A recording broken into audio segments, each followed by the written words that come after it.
Right. It says, B liked my video. B, did you like my video? No. Is that me? My notification said B liked my video. Oh, well then I did like 10 minutes ago. No, and I just got the notification. What's good, y'all? I'm Lonnie Appleton. I'm a healthy family advocate, which means I advocate for the health, wellness, and restoration of our families, beginning with ourselves. We must heal ourselves, genuinely heal ourselves, not this cute little feel-good stuff. If you are not digging yourself to pieces and apart, then you are not healing. I can teach you. Make sure you pick up and join the content here. Follow, share. And I love the support through the community commenting and double tapping the screen. I was instructed at the end of 2023 by God themselves. No, I was told I was, but to read the Bible every day at 12 noon. It is 12:11, so 11 minutes ago. So 12-ish, I get on live daily when I'm able to, and I read the Bible. Tomorrow I have to work, so I don't know what time I will be here, but we are here at 12 noon today. We are reading the book of Leviticus. We are on chapter 13.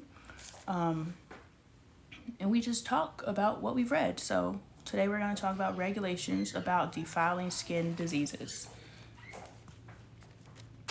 Chapter 13. The Lord said to Moses and Aaron, when anyone has a swelling or a rash or a shiny spot on their skin that may be a defiling skin disease, they must be brought to Aaron, the priest, or to one of his sons who is a priest. The priest is to examine the sore on the skin, and if the hair in the sore has turned white and the sore appears to be more than skin deep, it is a defiling skin disease. When the priest examines the person, he shall pronounce them ceremonial unclean. If the shiny spot on the skin is white, but does not appear to be more than skin deep, and the hair in it is not turning white, the priest is to isolate the affected person for 7 days. On the 7th day, the priest is to examine them, and if he sees that the sore is unchanged and has not spread in the skin, he is to isolate them for another 7 days. On the 7th day, the priest is to examine them again, and if the sore has faded and has not spread on the skin, the priest shall pronounce them clean. It is only a rash. They must wash their clothes, and they will be clean. But if the rash does spread in their skin after they have shown themselves to the priest to be pronounced clean, they must appear before the priest again. The priest is to examine the person, and if the rash has spread in the skin, he shall pronounce them unclean. It is a defiling skin disease. Oh Lord, how could a person survive with a skin disorder back in the day? When anyone has a defiling skin disease, they must be brought to the priest. The priest is to examine them, and if there is a white swelling in the skin that has turned the hair white, and if there is raw flesh in the swelling, it is a chronic skin disease, and the priest shall pronounce them unclean. He is not to isolate them because they are already unclean. If the disease breaks out all over their skin, and so far as the priest can see, it covers all the skin of the affected person from head to foot, the priest is to examine them, and if the disease has covered their whole body, he shall pronounce them clean. If the disease has covered did it stop covering their body? I don't know. Since it has all turned white, they are clean. But whenever raw flesh appears on them, they will be unclean. When the priest sees the raw flesh, he shall pronounce them unclean. The raw flesh is unclean. They have a defiling disease. Very cool. If the raw flesh changes and turns white, they must go to the priest. The priest is to examine them, and if the sores have turned white, the priest shall pronounce the affected person clean. Then they will be clean. When someone has a boil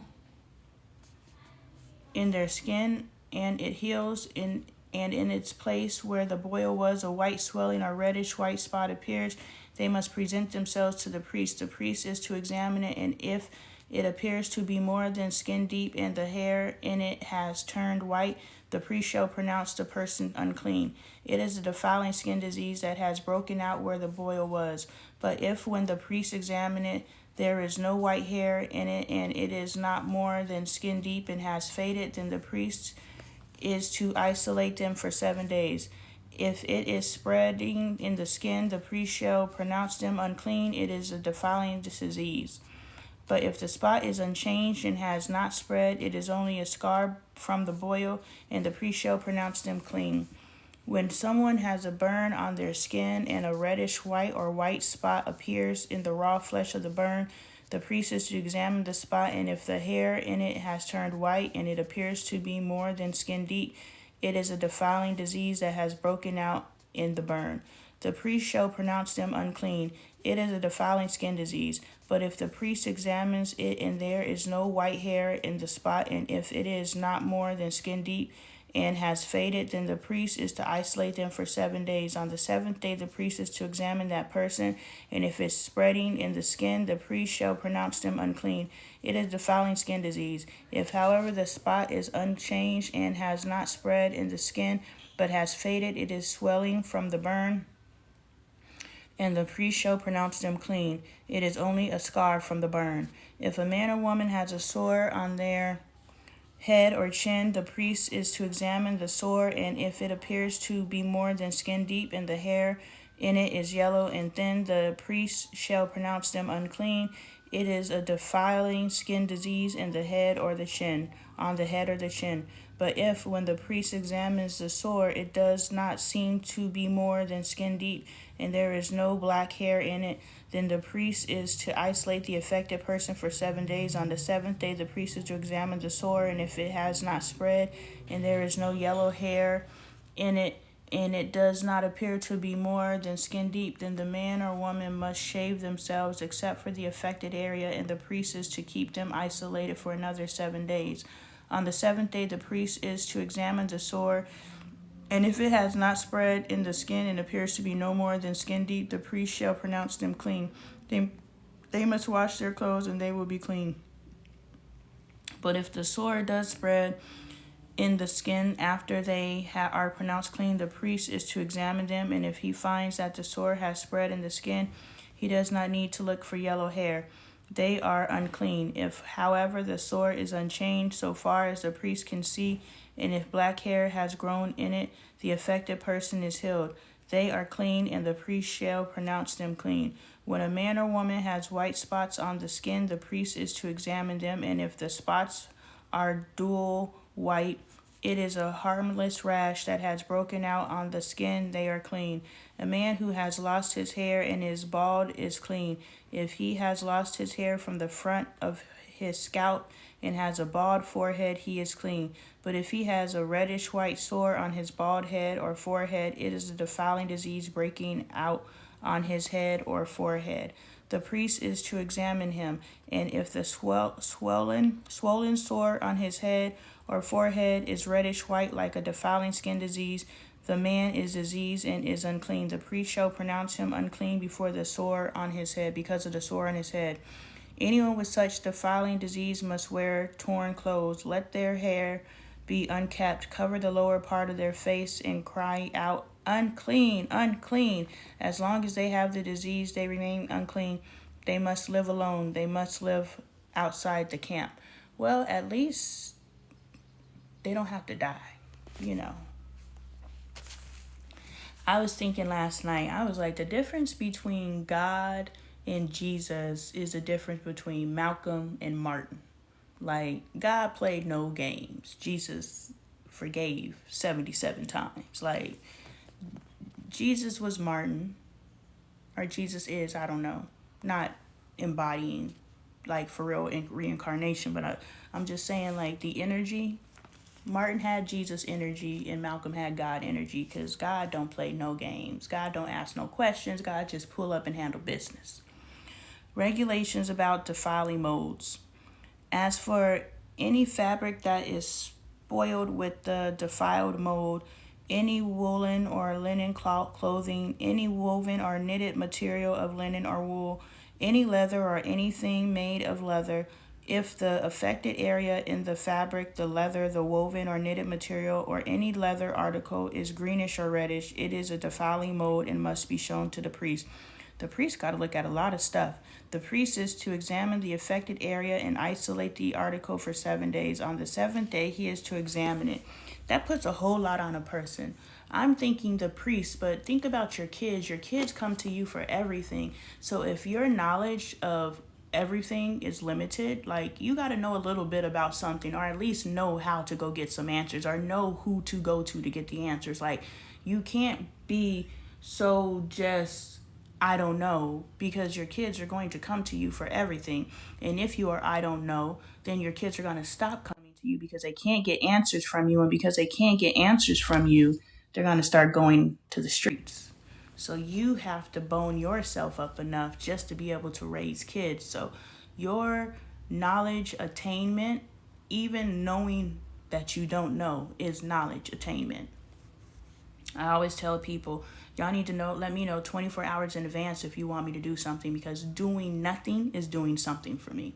So when someone's like, hey, can you do this for me? Or you want to do this? Or da da da da. I'm like, no, I'm busy. What are you busy doing? Nothing. Doing nothing is doing something for me. And it makes me upset when you want me to start doing something when I've already planned on doing nothing. And if the mold has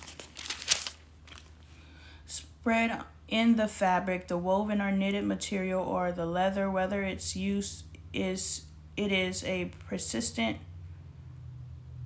defiling mold, the article is unclean. He must burn the fabric, the woven or knitted material of wool or linen, or any leather article that has been spoiled. Because the defiling mold is persistent, the article must be burned.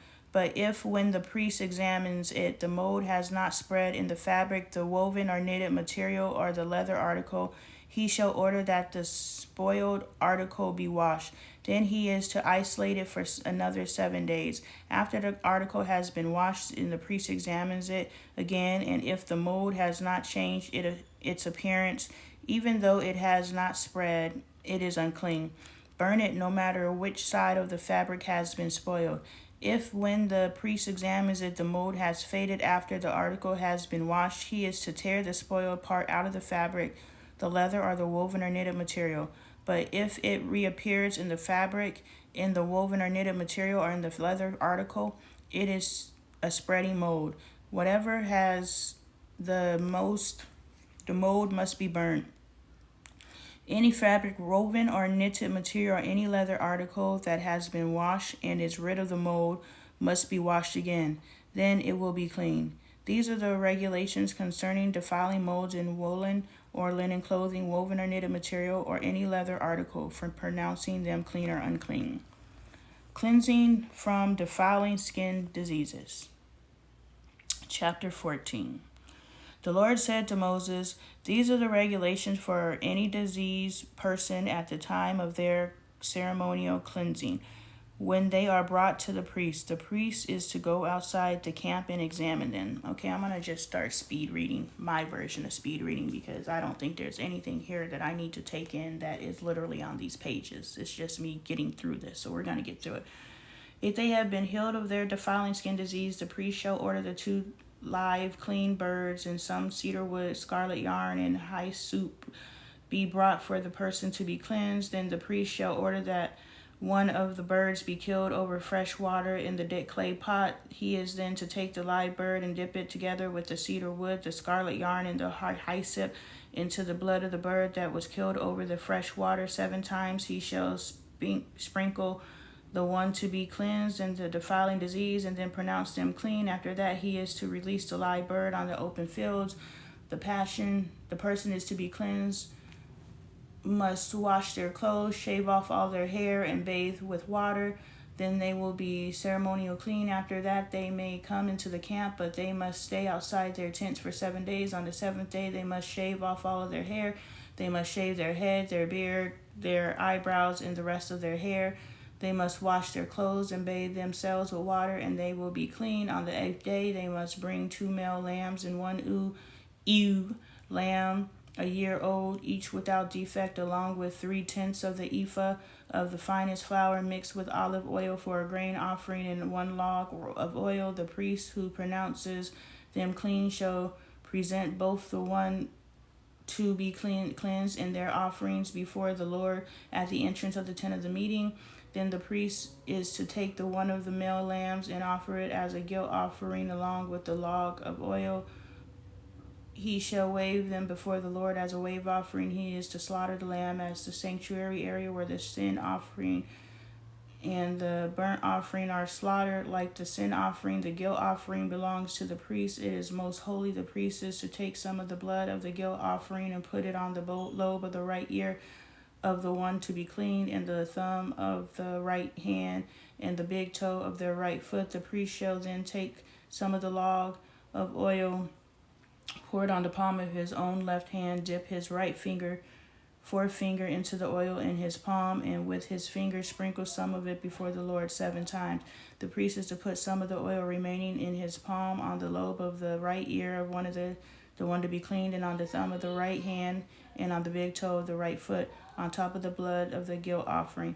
The rest of the oil on his palm the priest shall put on the head of the one to be clean and make atonement for them before the Lord. Then the priest is to sacrifice a sin offering and make atonement for the one to be clean from their uncleanliness. After that, the priest shall slaughter the burnt offering and offer it on the altar together with the grain offering and make atonement for them, and they will be clean. If, however, they are poor and cannot afford these, they must take on one male lamb as a guilt offering to be waved to make atonement for them, together with 1/10 of an ephah of the finest flour mixed with olive oil for a grain offering, a log of oil, and 2 doves or 2 young pigeons, such as they can afford, one for a sin offering and the other for a burnt offering. On the 8th day they must bring them for their cleansing to the priest at the entrance of the tent of meeting before the Lord. The priest is to take the lamb for the guilt offering together with the log of oil and weigh them before the Lord as a wave offering. He shall slaughter the lamb for the guilt offering and take some of the blood and put it on the lobe of the right ear of the one to be cleansed, on the thumb of the right hand, and on the big toe of the right foot. The priest is to pour some of the oil onto the palm of his own left hand, and with his right forefinger sprinkle some of the oil from his palm 7 times before the Lord. Some of the oil in his palm he is to put on the same places he put the blood of the guilt offering, on the lobe of the right ear of the one to be cleansed, and the thumb of the right hand, and the big toe of their right foot. The rest of the oil is in his palm, and the priest shall put on the head of the one to be cleansed to make the atonement for them before the Lord. Then he shall sacrifice a dove or the young pigeon, such as the person can afford, one as a sin offering and the other as a burnt offering, together with the grain offering. In this way the priest will make atonement before the Lord on behalf of the one to be cleansed. These are the regulations for anyone who has a defiling skin disease and who cannot afford the regular offerings for their cleansing. Cleansing for the defiling modes, Lord Jesus. Discharges causing uncleanliness. Discharges. Oh Lord, we're getting into discharges. The Day of Atonement. Now I just want out of Leviticus. How many chapters are in Leviticus? Ay. But Numbers, are you going to offer us something more than this? The census. Oh yeah, the begats. The Passover. More rules. When are we getting out of this? I'm sorry. I'm Obedience. This is what I'm learning is obedience, right? I don't want to read this. The command to leave Harab. Spies sent out. Rebellion against the Lord. Okay, Deuteronomy. We got to get to Deuteronomy, which is on page 149, and we are on page 97. We got 50 more pages before we get out of what we're reading. Hey, Sharon. If, however, they're poor. Okay, cleansing from defiling modes. We are reading the Bible, and it's not interesting at all. But we're being obedient, and we're reading it as we have been commanded. When I say we, I talk about me. We, collectively, those who choose to listen. But this stuff is meh, and I don't want to read it, but I'm being obedient. So the lesson to be learned for me is showing up even though I don't want to. Growth in everything. The Lord said to Moses and Aaron, when you enter the land of Canaan, which I am giving you as your possession, and I put a spreading mold in a house in the land, the owner of the house must go and tell the priest, I have seen something that looks like a defiling mold in my house. The priest is to order the house to be emptied before he goes in to examine the mold, so that nothing in the house will be pronounced unclean. After this, the priest is to go in and inspect the house. He is to examine the mold in the walls, and if it has a greenish or reddish depressions that appears to be, it says depressions, deeper than the surface of the wall, the priest shall go out of the doorway of the house and close it up for 7 days. On the seventh day, the priest shall return to inspect the house. If the mold has spread on the walls, he is to order that the contaminated stones be torn out and thrown into an unclean place outside the town. He must have all the inside walls of the house scraped, and the material that is scraped off dumped into an unclean place outside the town. Then they are to take other stones to replace these and take new clay and plaster the house.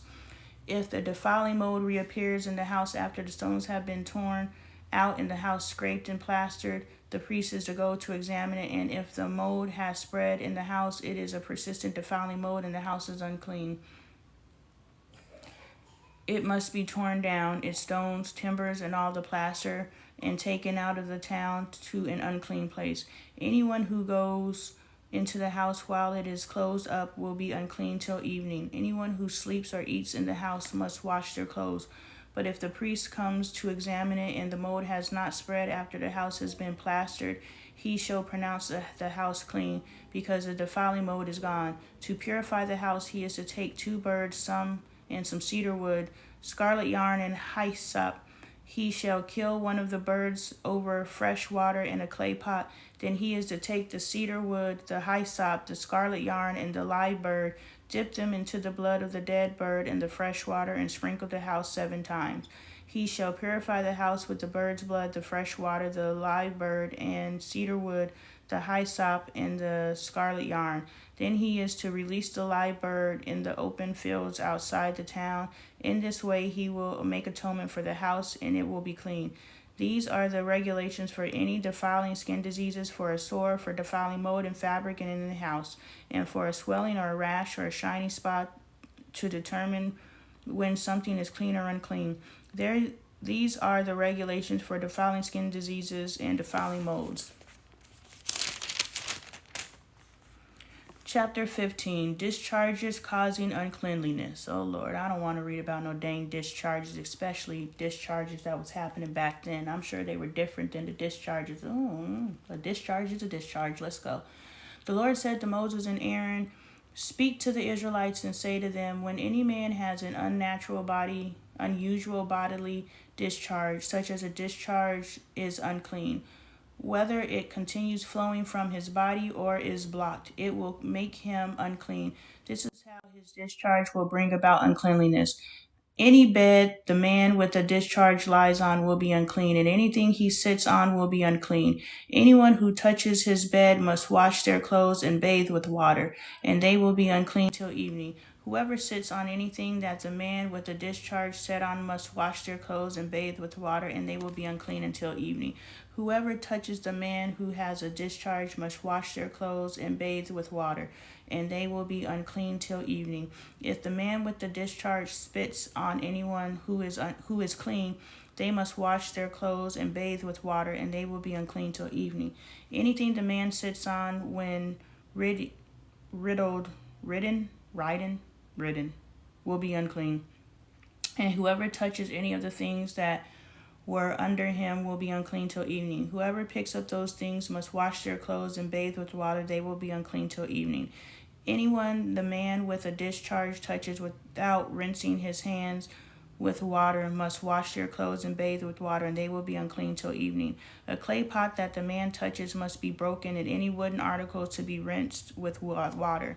When a man is cleansed from his discharge, he is to count off 7 days for his ceremonial cleansing. He must wash his clothes and bathe himself with fresh water, and he will be clean. On the 8th day, he must take 2 doves or 2 young pigeons and come before the Lord to the entrance to the tent of meeting and give them to the priest. The priest is to sacrifice them, the one for a sin offering and the other for a burnt offering. In this way, he will make atonement before the Lord for the man because of his discharge. When a man has an emission of semen, he must bathe his whole body with water, and he will be unclean till evening. Y'all see that? Any clothes or leather that has semen on it must be washed with water. Somebody should tell Monica Lewinsky that. And it will be unclean till evening. When a man has sexual relations with a woman and there is an emission of semen, both of them must bathe with water and they will be unclean till evening. Ain't that something? When a woman has her regular flow of blood, the impurity of her monthly period will last 7 days, and anyone who touches her will be unclean till evening. Anything she lies on during her period will be unclean, and anything she sits on will be unclean. Anyone who touches her bed will be unclean. They must wash their clothes and bathe with water, and they will be unclean till evening. Anyone who touches anything she sits on will be unclean. They must wash their clothes and bathe with water, and they will be unclean till evening.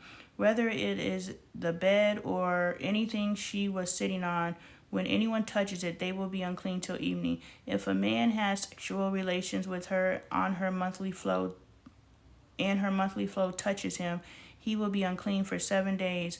Any bed he lies on will be unclean. When a woman has a discharge of blood for many days at a time other than her monthly period, or has a discharge that continues beyond her period, she will be unclean as long as she has the discharge, just as the days of her period. Any bed she lies on while her discharge continues will be unclean, as is her bed during her monthly period.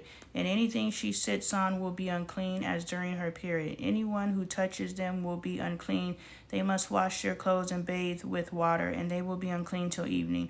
When she is cleansed from her discharge, she must count off 7 days, and after that she will be ceremonially clean. On the 8th day, she must take 2 doves and 2 young pigeons and bring them to the priest at the entrance of the tent of meeting. The priest is to sacrifice one for a sin offering and the other for a burnt offering. In this way, he will make atonement for her before the Lord for the uncleanliness of her discharge. I'm happy it wasn't a sin offering. You must keep the Israelites separate from things that make them unclean, so they will not die in their uncleanliness for defiling my dwelling place, which is among them. These are the regulations for a man with a discharge, for anyone made unclean by an emission of semen, for a woman in her monthly period, for a man or a woman with a discharge, or for a man who has sexual relations with a woman who is ceremonially unclean. Chapter 16, the Day of Atonement. The Lord spoke to Moses after the death of the 2 sons of Aaron who died. Yeah, we ain't forgot about you just cutting down Aaron's sons like that. That was cold-blooded. I'm going to keep it G. When they approached the Lord said to Moses, "Tell your brother Aaron that he is not to come whenever he chooses into the most holy place behind the curtain in front of the atonement cover on the ark, or else he will die." Dang. "For I will appear in the cloud over the atonement cover." This is how Aaron is to enter the most holy place. He must first bring a young bull for a sin offering and a ram for a burnt offering. He is to put on the sacred linen tunic with linen undergarments next to his body. He is to tie the linen sash around him and put on the linen turban. These are sacred garments, so he must bathe himself with water before he puts them on. From the Israelite community, he is to take 2 male goats for a sin offering and ram for the burnt offering. Aaron is to offer the bull for his own sin offering to make atonement for himself and his household.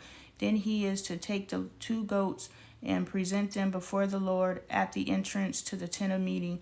He is to cast lots for the 2 goats, one lot for the Lord as the other for the scapegoat, and the other for the scapegoat. There's where that word scapegoat comes in. It says B. What does B mean? The meaning of the Hebrew for this word is uncertain, also in verses 10 and 26. Well, you didn't tell me nothing. Aaron shall bring the goat whose lot falls to the Lord and sacrifice it for a sin offering. But the goat chosen by lot as the scapegoat shall be presented alive before the Lord to be used for making atonement by sending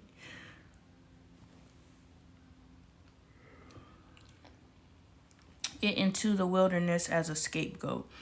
Aaron shall bring the bull for his own sin offering to make atonement for himself and his household, and he is to slaughter the bull for his own sin offering.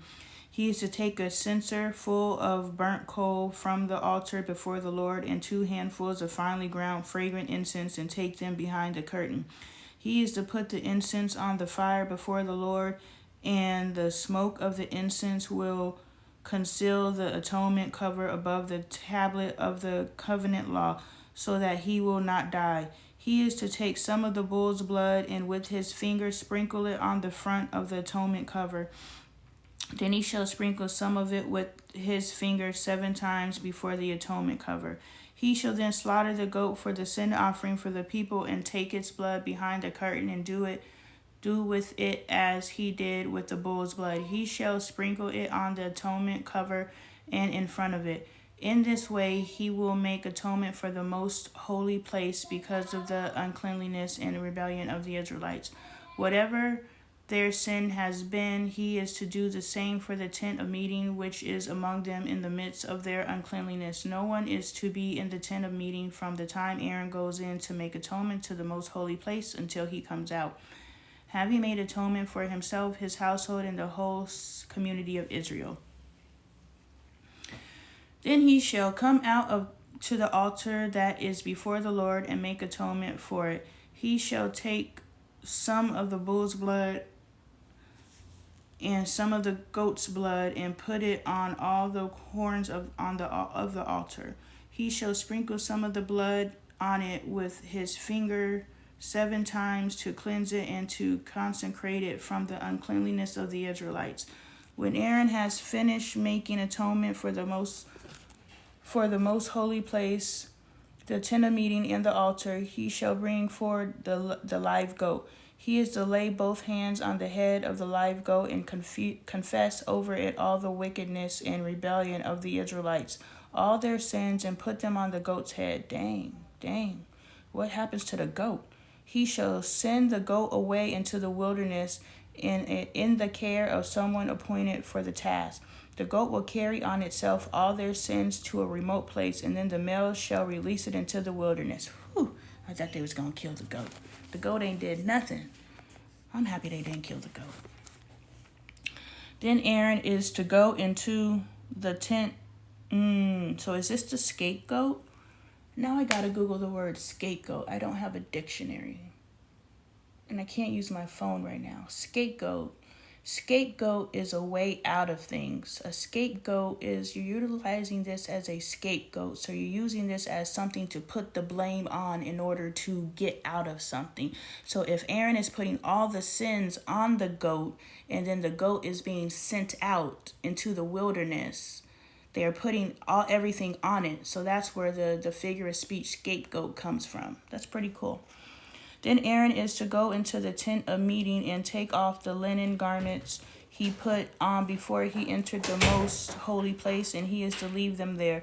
He shall bathe himself with water in the sanctuary area and put on his regular garments.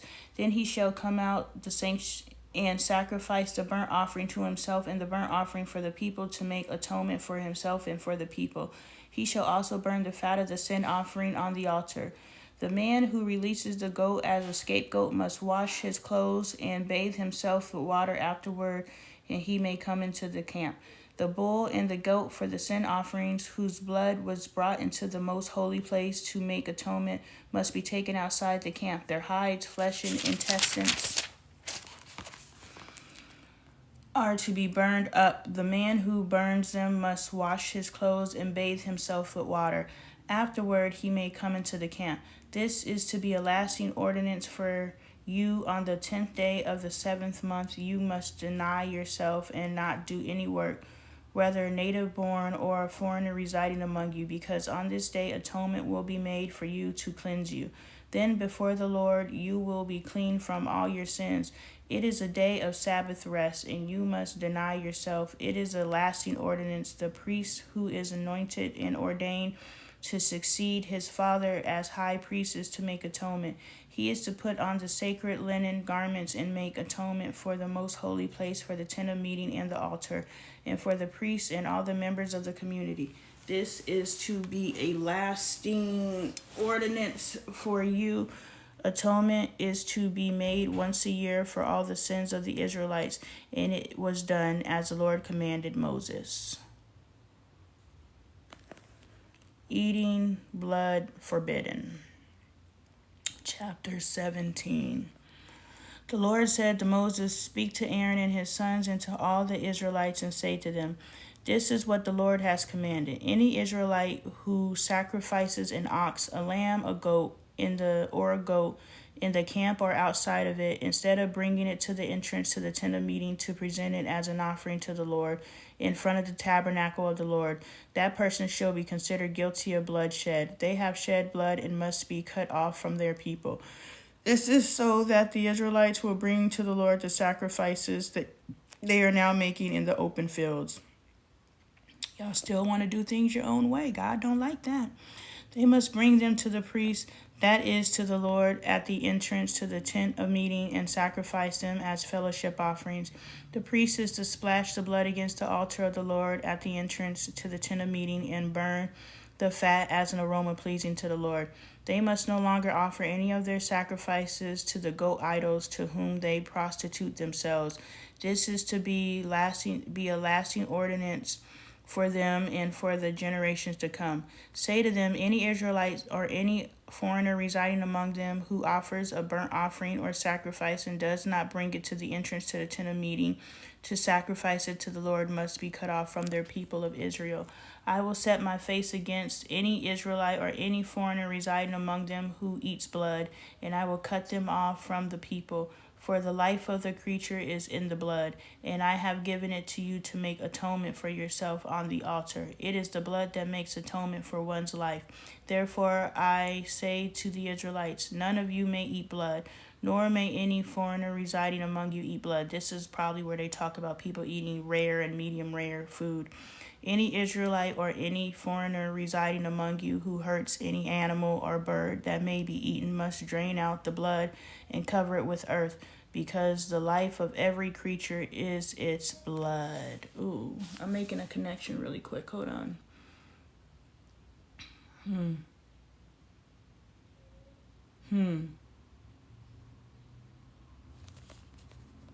Blood is powerful. I'll just say that. "That is why I have said to the Israelites, you must not eat the blood of any creature, because the life of every creature is its blood." So, the life of every creature is its blood. And I remember recently watching a video where they were talking about how, they've been doing, rituals and stuff on us melanated people here in the Americas. And when they have us give our urine samples and our blood samples and our hair samples, it's not always for the job. It's not always for what they're saying is for. There is a portion of what's going on behind the scenes, and I believe that this is true, that where they're taking those samples and they're using it to continue to perform rituals and stuff like that. And it says the life of the creature is in its blood. So now when you hear about these people who are drinking it and doing all these different things, they're actually drinking in the life of the creature. So they're taking the creature, and depending on the amount of blood, probably, now I'm theorizing, they're taking in their genetic code, they're taking in their DNA, because they say when you have sexual relations with someone and they ejaculate in you, their DNA becomes a part of your DNA, and now it starts morphing your DNA. I think that's why couples start looking like each other, because you're actually exchanging genetic code with each other every time you enter each other's bodies. So the blood, drinking of the blood, yeah, that's something powerful.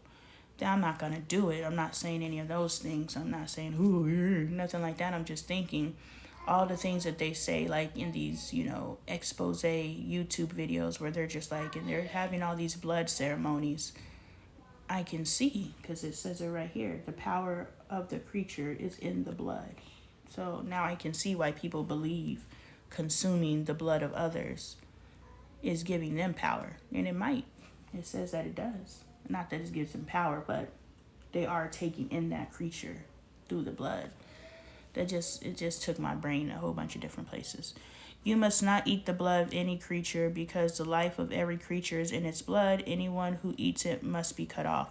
Anyone rather native born," so that's probably why it is now, in the satanic worship realm is where you hear that stuff. So I'm just making sense of all the stuff. Like I was telling Bailey, when someone tells you something, it's not for you to internalize it in the spot unless you can make sense of it in the spot. If you can't make sense of it, it's just a seed that's been planted, and it may have, validity later, or it may never have validity. Who knows? But watching all those YouTube videos about all these people, celebrities doing all these different things, and then reading this, now I'm making a connection. So that's what's happening is I'm taking prior learning and connecting it with present learning and making a connection. Anyone, whether native born or foreigner, who eats anything found dead or torn by a wild animal must wash their clothes and bathe in water, and they will be ceremonially unclean until evening. Then they will be clean. But if they do not wash their clothes and bathe themselves, they will be held responsible. Chapter 18, Unlawful Sexual Relations. The Lord said to Moses, "Speak to the Israelites and say to them, I am the Lord your God. You must not do as they do in Egypt, where you used to live, and you must not do as they do in the land of Canaan, where I am bringing you. Do not follow their practices. You must obey my law and be careful to follow my decrees. I am the Lord your God. Keep my decrees and laws, for the person who obeys them will live by them, and I am the Lord. No one is to approach any close relative to have sexual relations. I am the Lord." So previously, the whole way that humanity came to be was through incestual relations. But it is this time that God is saying that incest is bad. So up until Leviticus chapter 18, verse 6, we remember the whole Lot situation. His two daughters literally slipped him a roofie 2 nights in a row, gave him so much wine that he blacked out, and they created their next line of generation. But it is now where God is saying that incestual relationships is forbidden.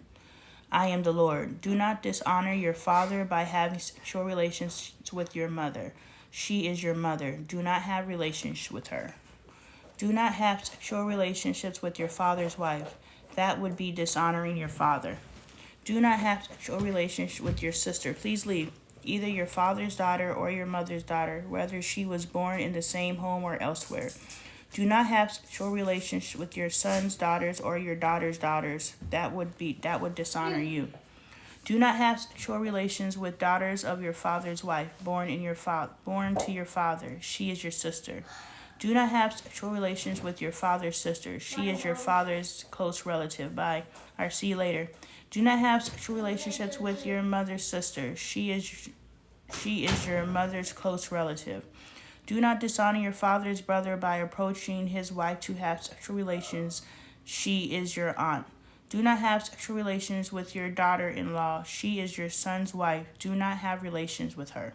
Do not have sexual relations with your brother's wife. That would dishonor your brother.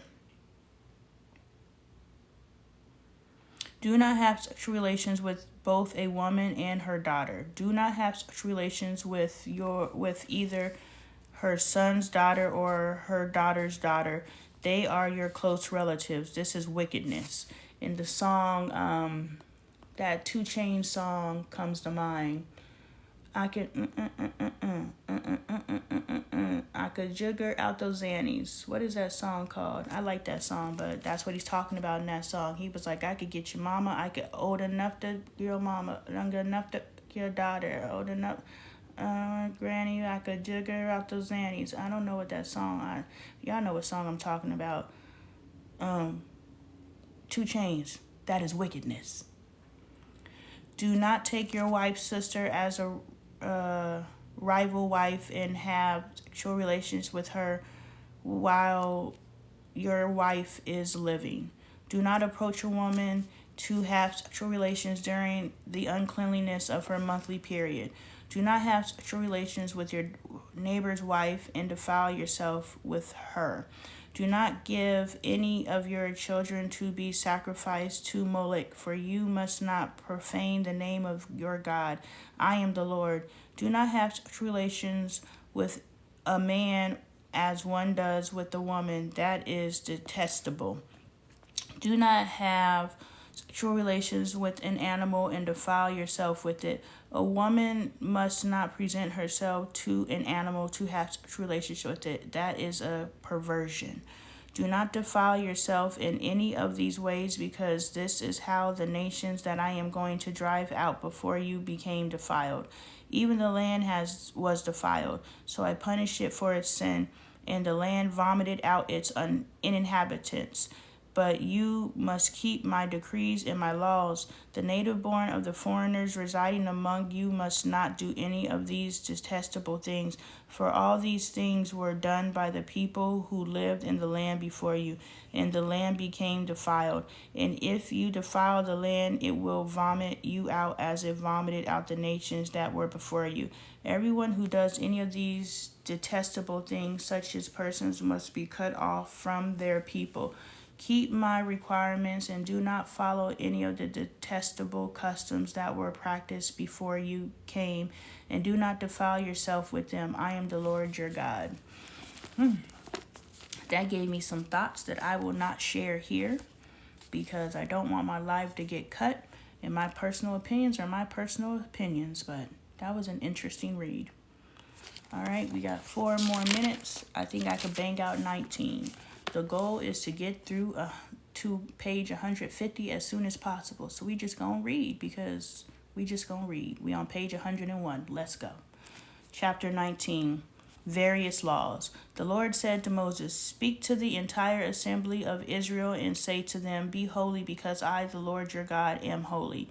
Each of you must respect your mother and father, and you must observe my Sabbath. I am the Lord your God. Do not turn to idols or make metal gods for yourself. I am the Lord your God. When you sacrifice a fellowship offering to the Lord, sacrifice it in such a way that it will be accepted on your behalf. It shall be eaten on the day you sacrifice it, or the next day. Anything left over until the 3rd day must be burned up. If any of it is eaten on the 3rd day, it is impure and will not be accepted. Whoever eats it will be held responsible, because they have desecrated what is holy to the Lord. They must be cut off from their people. When you reap the harvest of your land, do not reap to the very edge of your field, or gather the gleanings of your harvest. Do not go over your vineyard a second time, or pick up the grapes that have fallen.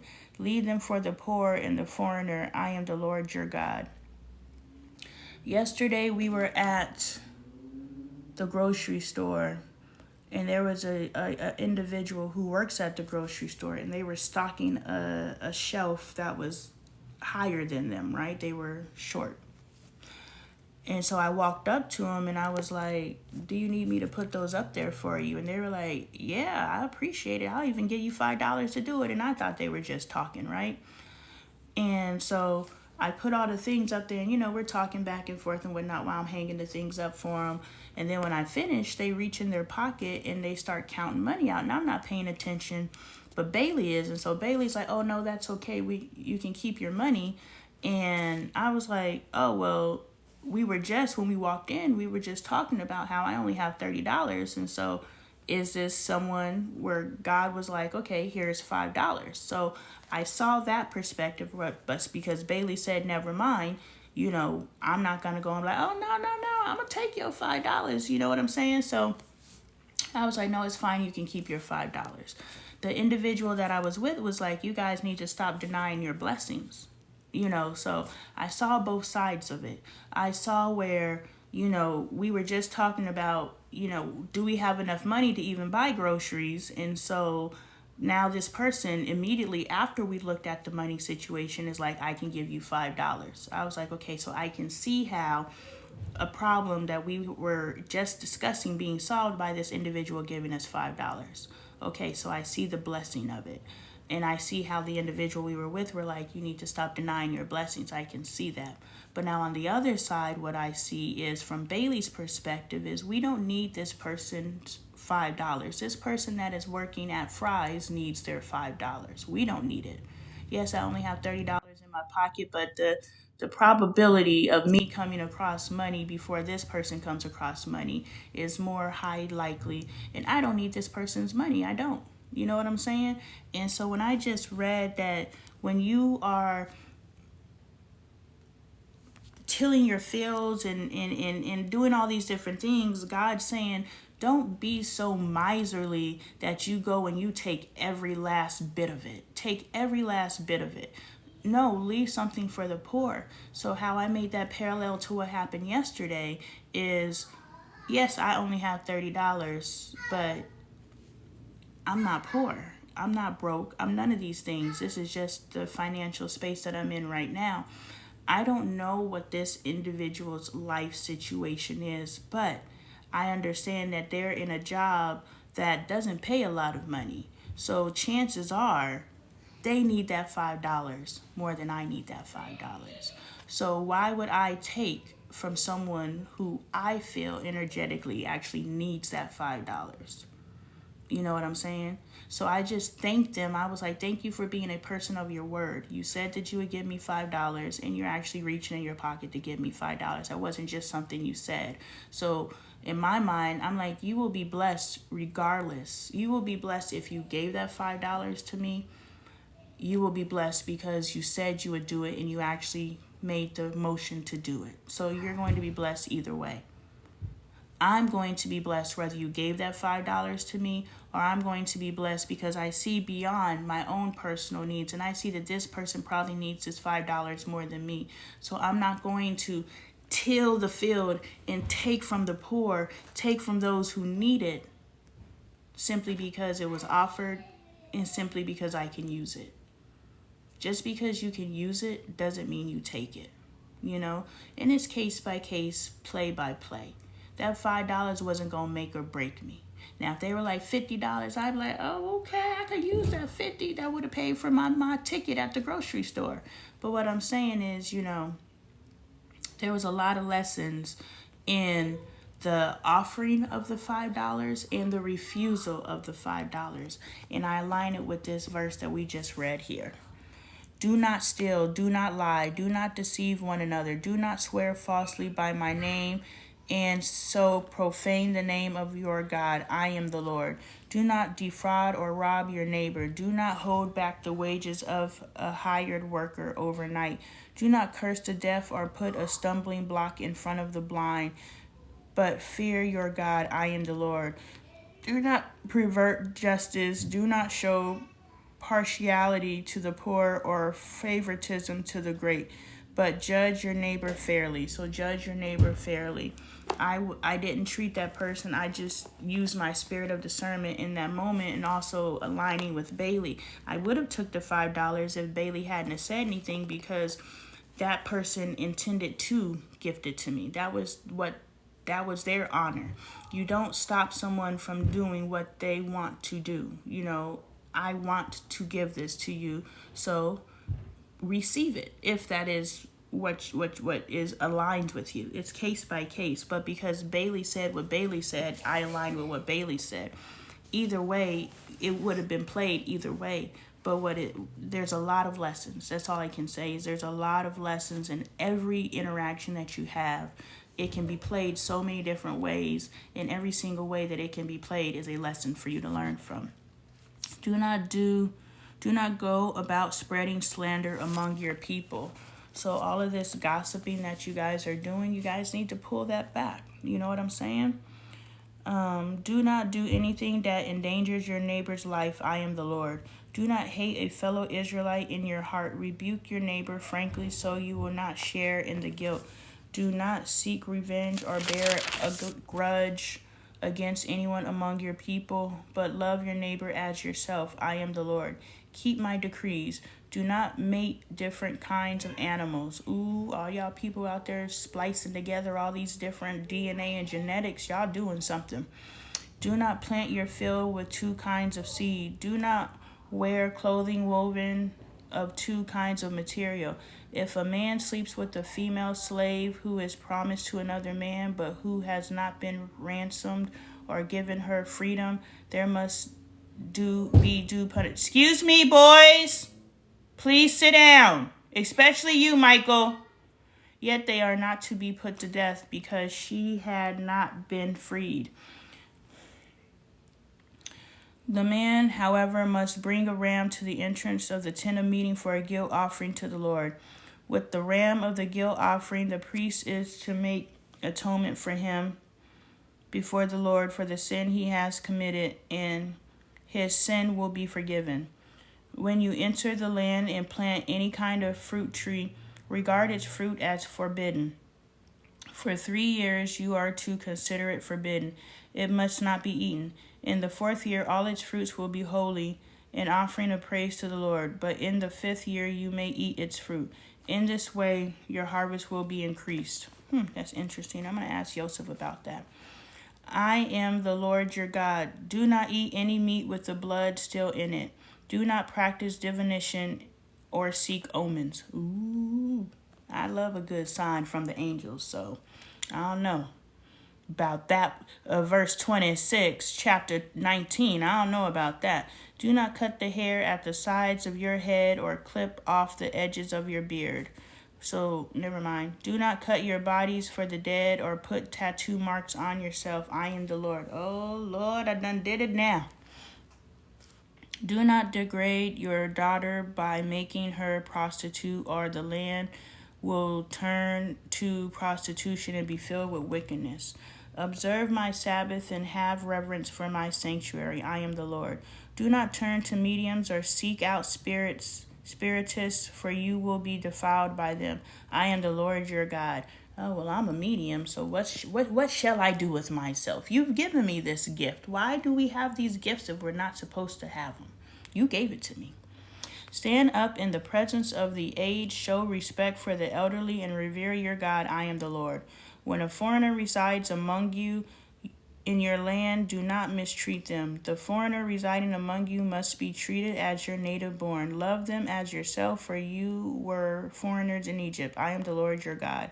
Do not use dishonest standards when measuring length, weight, or quantity. Use honest scales and honest weights, and honest ephah and an honest hin. I am the Lord your God who brought you out of Egypt. Keep all my decrees and all my laws and follow them. I am the Lord. All right, chapter 20, we will talk about punishments for sin tomorrow. Chapter 19 gave me something to work with. I'm going to journal about chapter 19. You do what you want, but I will be really taking chapter 19, verse 11 until 37, and really taking that and drilling it down and seeing what that looks like present life. Do not steal, do not lie, do not deceive one another. That's pretty self-explanatory. How we can stay away from those things in our lives. Stealing, lying, deceiving, those aren't traits that we want to carry anyway. So identify areas in your life that you could be being dishonest. So those are some easy things to, apply to our present lives so that we can step up our vibrational points. But yeah, I'm going to reread this again, a journal from chapter 19, because that gave me some thinking points and some contemplation points. So I'm going to go ahead and get into that. Those of you who are unfamiliar with me, I'm Lonnie Appleton. I am a healthy family advocate. I come on daily live at noon. It is presently 1:09 p.m. So an hour and 9 minutes ago, 12-ish Mountain Standard Time, I come live and I read the Bible. I read the Bible from the perspective of what's behind this cover and this cover. These pages. I don't have any prior knowledge. I don't have any reference points or anything. I am just reading and asking questions and really figuring out how we can use this book in our present day lives and how we can better commune with relationship with God.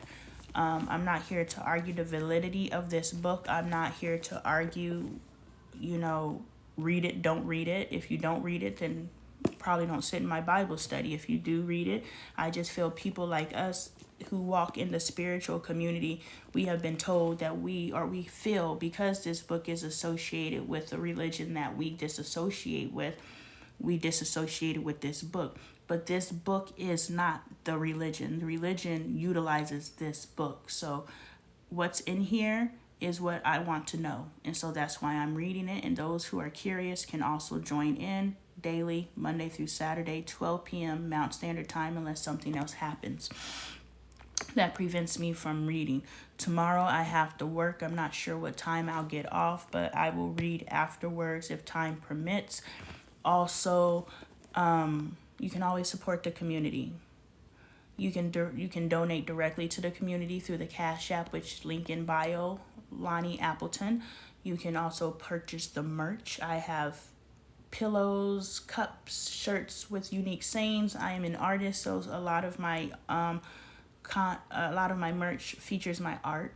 So you can support the community by purchasing your merch.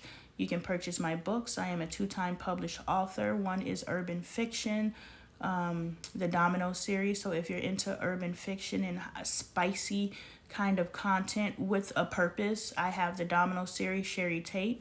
I also have a guidebook, My Healing Journey, how I unlocked the code, like how I freed myself and freed my mind, the actual steps that I took.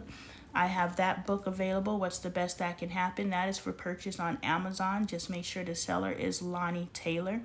You can also support the community if you respect my connectivity to source through getting a coaching service. You can also get an energy download, energy worksheet download, where you come to me and you say, hey, I'm working on self-love. I will energetically channel a message of a worksheet so that you can work through it and do the healing points, mentorship, and just all kinds of coolery going on with me. You can check all that out at LonnieLifestyle.com, link in bio. If you're not following the community, I encourage you to follow and check out the content and just really get into being a part of this community. Those of us out here and we feel alone and we feel like there's no one out there, we're out here, but we have to start using our voice and we have to actually start seeking. Seek and you shall find. But if you're remaining silent and you're doing your own thing and you're so stuck in your own way that you can't even join with others who, yes, your practices are personal, but our objectives are all the same. We are all seeking higher consciousness, higher awareness, and God consciousness. So we all can learn from each other.